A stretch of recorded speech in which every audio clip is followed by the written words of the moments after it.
girl. By your presence here today, you are not typical or average young people who generally see things as they are and ask why.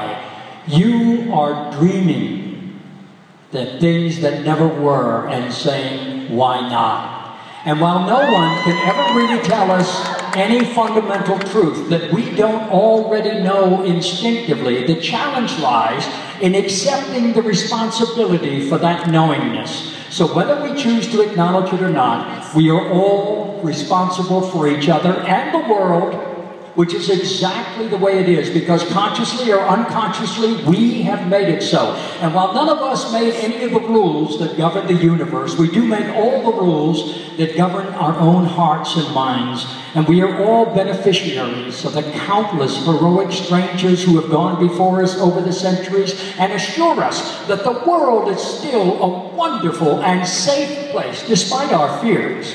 And we're not asked to do great things. We are asked to do all things with greater care.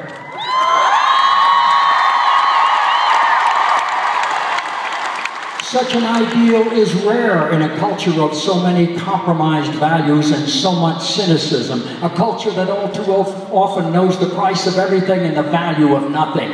And yet there remains a very real and mysterious yearning deep within every human heart that compels us to reach outside of ourselves and serve others for our own sake. This yearning is a manifestation of our true selves and leads to the very first small, conscious acts of personal heroism, like overcoming peer pressure, which often brings rejection from the crowd and satisfaction from the heart. This yearning can be very costly, however. If it were not so, we would be left to question its value. But this, above all, one heart with courage is a majority. Over the entire history of the human race, every truth began as a blasphemy, and no one has ever made a contribution of any real worth without self-sacrifice, personal suffering, and sometimes even death. The Irish tell a story of a man who arrives at the gates of heaven and asks to be let in. St. Peter says, "Of course, just show us your scars." The man says, "I have no scars." St. Peter says, "What a pity. Was there nothing worth fighting for?" My fondest wish for each and every one of you young people here today is that you will find something in your life worth fighting for, because when you do, you will have found a way to unite the will of the Spirit with the work of the flesh, and all of humanity will have discovered fire for the second time.